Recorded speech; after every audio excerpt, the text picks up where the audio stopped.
week's vlog is going to be a little different for me. It's going to be less about the disability and more maybe about some of the feelings that I'm having right now. Partly because I think a lot of parents go through what I'm going through currently, or will in the future. In order to receive services, every 3 years my kids have to have their triennial reviews. And what that is just they redo all of their testing. Sometimes it's cognitive, sometimes it's their speech, their behavior, their adaptive skills. Each school uses different tests, and they may change from one review to the next. That is not terribly uncommon. Carter is my youngest, and he is 10 and in the 5th grade, and it was time for his triennial review this year.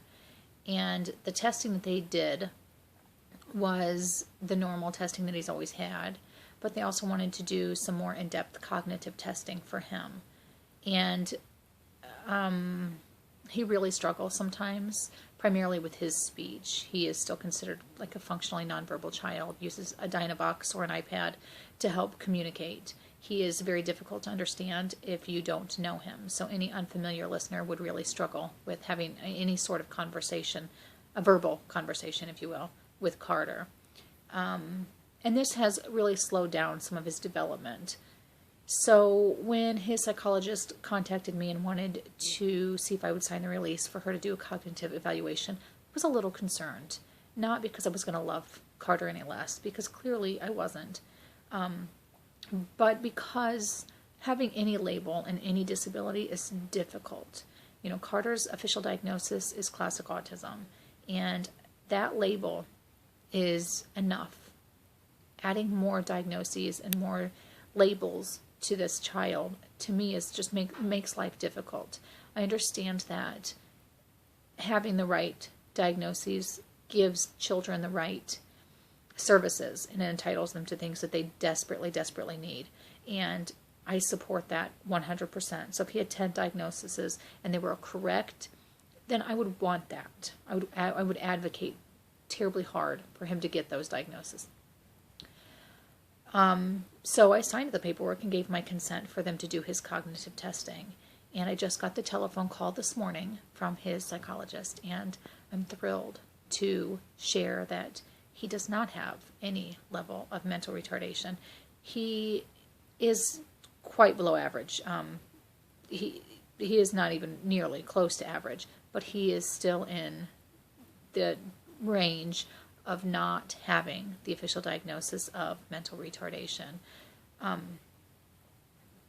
which means he still sticks with just the autism. That doesn't mean life isn't going to be difficult. It doesn't change the way that I feel about him. Clearly, I love him with everything that I am. It's just a relief. I think many parents will understand how I feel. Like I said, it doesn't change who he is, whether he came into the mental retardation range of his IQ. It wouldn't change my love, my care. It wouldn't change anything. It's more about the perception of others. It's going to help. It's going to help people better connect with him. People are already hesitant with one diagnosis, so not adding another, I think, will maybe allow people to want to connect with him just a little bit more, I hope. People are not always the nicest, and things can be very difficult for any child with any disability, and obviously it's my goal that that never becomes an issue or a problem with him. So hopefully the fact that his scores came out the way that they did will mean life will be just a tad easier than maybe someone with 2 or 3 or 4 diagnoses, or someone with a little more cognitive delays. So I guess what I wanted to share was we all go through those feelings of dread. I've had a lot of practice being an advocate, and not just for my kids but others, and I always will. I'll continue that till the day that I die. But even though our family has come to terms with the boy's disabilities and